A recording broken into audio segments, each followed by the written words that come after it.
I received some comments from the last video asking where I get these models. These models are just ported from a GTA, mod. In case you want to download these for yourself or maybe use them in your own project.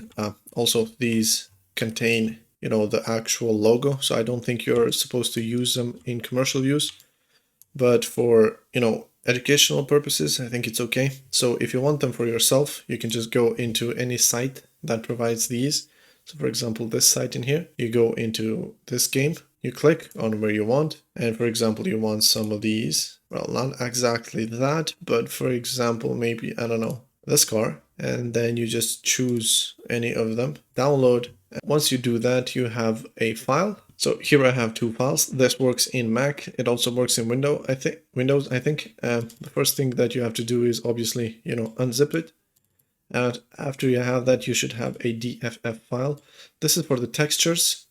Unfortunately, on Macs, it does not seem to work. I need a Windows computer to, take these out and actually use them. But this is the 3D model, and that's all you need. So once you got that, you need to go into Google, search for DFF Blender plugin. Once you get that, just download it, use it in Blender. Once you actually load Blender, obviously remove anything that you don't want. So we don't want anything.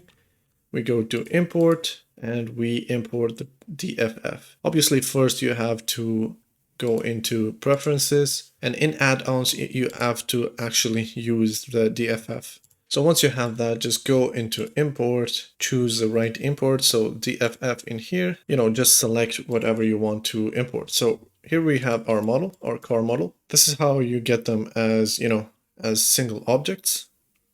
From there, what you can do is just export it as an FBX, because as an FBX, you can just import it into Unity. So I'll export it into desktop right here.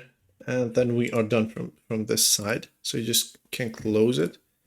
Open your Unity, and all you have to do right now is just drag and drop.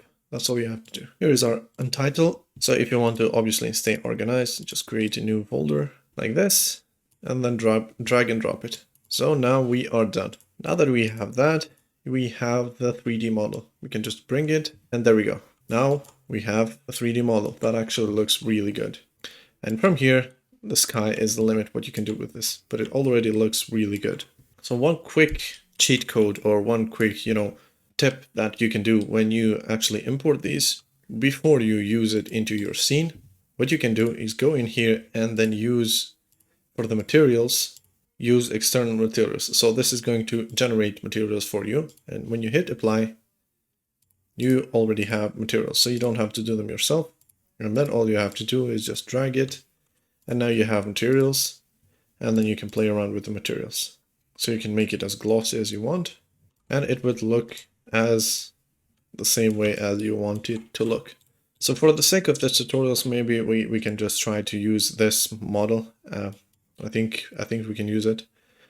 So in order to use this, we need to keep this collision mesh, which is right here. So in order to use this, just disable the mesh and add in a collider. And this is obviously going to be a mesh collider of type convex. So that's all you have to do for this part, obviously. The next part is that you have to face the rotation of the blue axis. You have to take care of this every time. So as we can see, now the blue is facing the wrong direction. What we can do is create a new object in the position 0 and then name it, like this.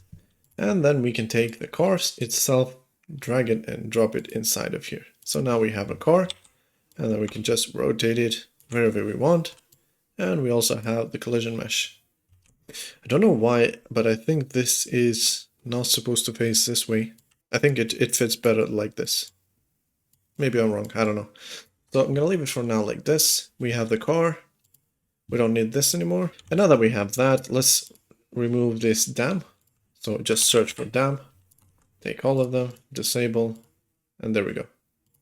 Maybe add some transparency in the glass itself, like this. All right, so this is looking perfect. Let's now build the wheels so we can drive this car. And this is where, building your script as modular as you can have it really pays off. So now when we have a new car, we can just, drag and drop everything and it should work just fine. So the first thing first, I would like to have the main camera in here just so we can see our car. Next thing that we need is our wheels. So we cannot just, drag and drop them in to the car, but we have to, spawn them from scratch. Also, look how nice this reflection looks. Anyway, let's first have our rigid body, and let's not forget to give it some mass, like 1600 kilograms. I think this is good enough.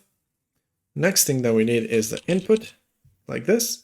And the third thing that we need is our core controller. So I'm just gonna take this copy component and then have this back in here, but I'm going to paste in the values like this.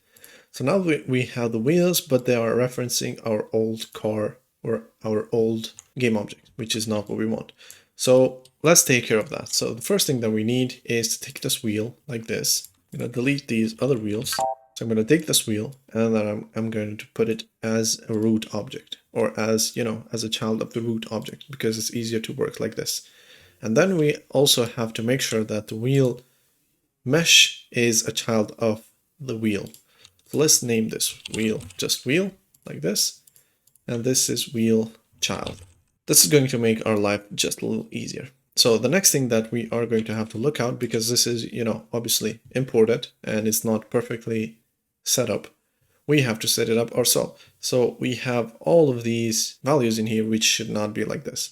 So one quick fix of having these values fixed is taking this child and just taking it out of that. So now this child contains all of those values, and this can be reset. So now that we have that reset, we can use this as a wheel, and then we can use this as reset, but we have to set the scale obviously to 100. And now we can use this wheel as well. So now that we have that, we can go and place this wheel whatever we want. So let's start with this, I suppose, like this, or actually no, let's start like this. Let's put it like that. You might notice that it's facing the wrong direction, and that is why we use this child object. So now we can just rotate this. You can hold Control and it will rotate for 10 degrees. Okay, now that we have one of the wheels, we are forgetting to put the wheel collider first. So we're doing this, but this doesn't matter because this is going to be reset to 0, like this. So we can leave this like that for now, and we are going to have to create some new game objects for the wheel colliders. So let's name this wheel collider like this. And inside the wheel collider, we are going to have a wheel collider itself. There we go. Now that we have that, we can just put it wherever we want. There we go. Now we have one wheel collider for the front right wheel. Let's create for all 4 wheels. I explained in the last video, the best way of doing that is just duplicate this, remove, if there is a minus, remove the minus. If there isn't, just add in a minus like this. And this will make sure that this is proportionate, so the car will not wobble. Next thing is to just duplicate this one more time. Remember to keep the sorting the way it should be. So we have front wheels and then rear wheels. This is front, this is front, this is rear, and this is rear. And let's just place them where we want. There we go. And now as for the wheel objects itself, one quick fix is to just make them as a child and then reset like this. So we can just keep doing this step. So reset, reset, and then reset, and then we should have game objects, or actually wheels, where they should be, kind of where they should be. Now now I'm going to take the wheel objects, take them out, and then we have wheel colliders and wheels meshes. Now all we have to do is just assign these in here. Or actually, that's my mistake. We need to keep the wheel meshes inside of the wheel collider. So we have the front wheels, and then we have the rear wheels, like this. There we go. And now for the left wheels, you can just rotate it. Now all we have to do in theory is just hit play, and maybe it works. I don't know. I'm not sure. There we go. It actually works. I did not think it would work, but it all works pretty well. We have steering and we have wheels. Looks pretty good. I'm using, I think HDR or maybe URP. I don't know. It's confusing the pipelines.